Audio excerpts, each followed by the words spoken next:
Okay, continuing with Chapter 6, 6.2, Solving Exponential Equations. We just finished graphing, so I want to kind of build off of the graphing and also with our current situation with the coronavirus. Now, you may remember me showing you this video during class, and then at that time, we had a current growth rate of 1.15 as of March 6th. And at the end of this video, there was a function there for us, and I'm going to use that to represent with f of x, 21,000 cases at that time with the growth rate of 1.15 to the x power. I also happen to look up the number of available hospital beds that are currently in the U.S., and according to the American Hospital Association, there are 924,107 hospital beds. So if I use those as two separate functions, I can graph them and I can figure out where they cross each other. So I'm technically finding when these two equations are equal to each other. Now, where they cross each other is when the number of cases, the one in red would be our exponential growth of the coronavirus right now. The horizontal line, the constant one, is the number of hospital beds. And where they overlap at, if you go straight down to the x-axis, that's somewhere a little past 27 days. So after March 6th, it would only take 27 days for us to hit our capacity in hospital beds. So there's just another reason why this whole social distancing thing has been put into place and really harped on. Now, graphing, it's great, but wouldn't it be nice to not have to graph? Well, we're going to look at this rule here. It says let b be greater than 0 and not equal to 1. So my base is going to be bigger than 1. Then b to the x power is equal to b to the y power if and only if x is equal to y. So what that's saying, if my bases are the same, then my exponents have to be the same. There's no other way around it. So a concrete example. Say I give you 3 to the x power is equal to 3 to the 5th power. Well, since my bases are the same, 3's, I can block those out mentally and look at my exponents where I have x and 5, then x must equal 5. We're going to use this particular property to solve some exponential equations. So here's an equation for us. 2 to the x power is equal to 8. Well, my base on the left side is a 2. My base on the right side is an 8. They are not the same. So what I have to do is essentially turn the bigger number to make it look different using the base that I have on the left side. So if I can think of 8, there is another way that I could write 8. 8 is the same thing as 2 to the 3rd power. Now I have bases that are the same. So I can block those bases out, look at my exponents, set them equal to each other, and solve, so x must equal 3. Now that's a pretty easy example. Does it get harder? Yes, it does. Here's another example. 9 to the 2x minus 1 power is equal to 3 to the 6x power.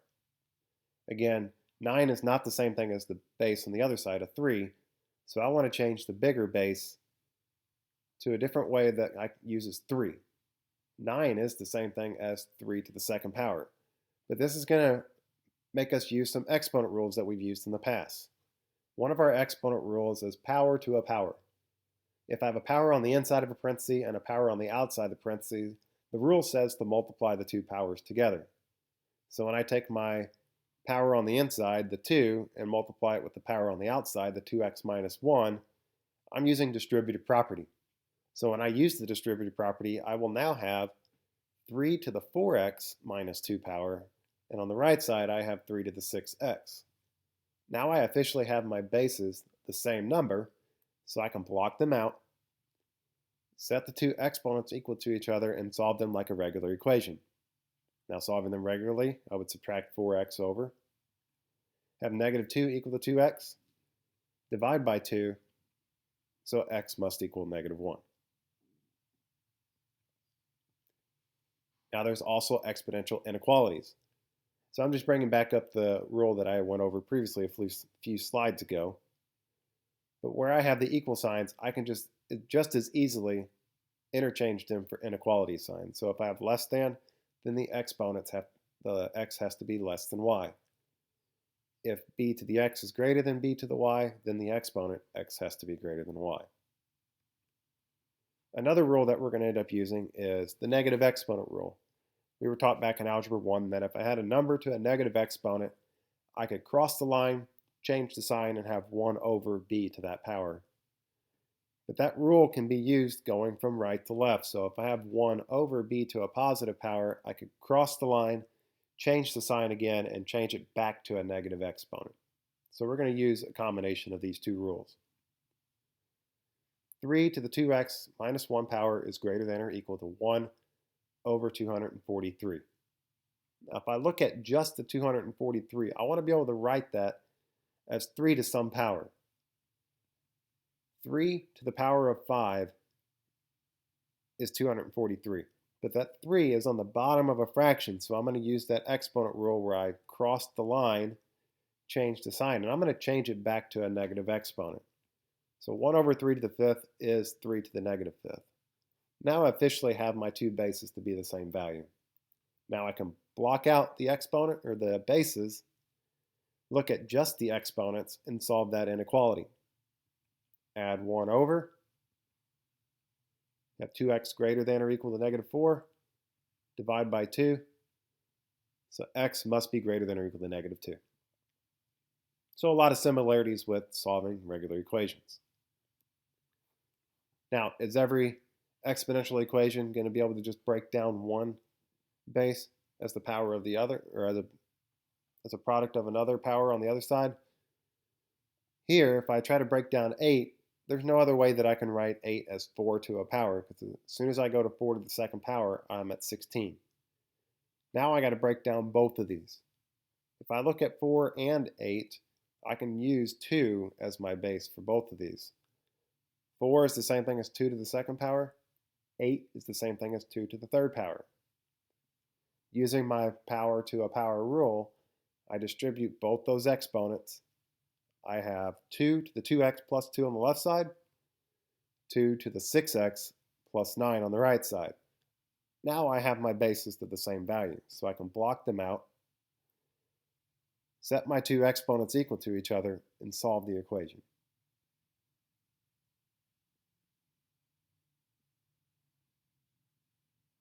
Divide by 4 to both sides. X equals negative 7 over 4. Okay, more applications of exponential equations. Here is our exponential equation. Y equals ab to the x power. So again, each one of these letters is represented for something. Y represents our future value. A, our starting value. B, the rate. X for time. Using that, we're going to look at this example. Kristen starts with an experiment with 7,500 bacteria. After 4 hours, there are 23,000 cells. Write an exponential function that could be used to model the number of bacteria after X number of hours if that bacteria changes at the same rate. So we got the word starts, 7,500. So our starting value A will be 7,500. We have 4 hours at the time, so X will equal 4. And 23,000 cells, that is a future value. So when I plug this in to our exponential equation, I'm going to have to find what my rate is, B. So solving this, I'll divide both sides by 7,500 to get B to the fourth by itself. That's going to leave us with 3.06, I did a little rounding there, approximately equal to B to the fourth. Now we have to get rid of the exponent, and the way that we would get rid of exponents is by taking the inverse operation, which is the root. The inverse of a fourth power is the fourth root. The fourth root will cancel out the exponent on the right side, so I have B all by itself. I type in the fourth root of my number, I'll get 1.32. So the rate of growth for this bacteria is about 1.32. Next thing that we're going to look at, how many bacteria cells can we expect in the sample after 12 hours? 12 hours is the time. So I will go back in, use my rate this time along with my starting value, and let's bump up the time number to 12. 1.32 raised to the 12th power. Again, some rounding, 27.98, multiply that with 7,500. We can expect about 216,302.22 bacteria cells after 12 hours. More applications. We have the compound interest formula. The letter A represents our future amount. You may notice that there's a pattern with that number on the left that is always representing your future value. P, the principal, is the amount invested. So whatever money you're originally investing into this account. R, your rate, again as a decimal. And N, notice that we have two N's in the equation. They represent the number of times that you are compounding it in 1 year. Lastly, T, again, stands for time, but this particular time, it needs to be in years. Some different types of compounds that you may see. We'll say yearly, which means 1, semi-annually, 2 times, quarterly, 4, monthly, 12, and finally, weekly, we have 52 weeks in a year. Let's look at an example. An investment account pays 4.2% annual interest compounded monthly. If $2,500 is invested into this account, what would be the balance after 15 years?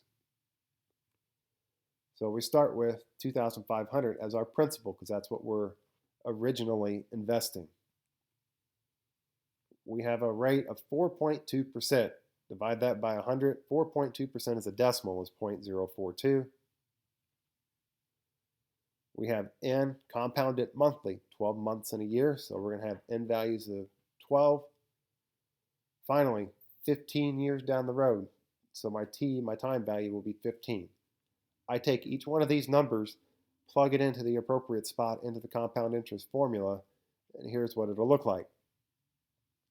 And I go in and start using simplification. And I focus inside my parentheses first. I divide my fraction and I also simplify my exponent. The fraction gets to 0.0035.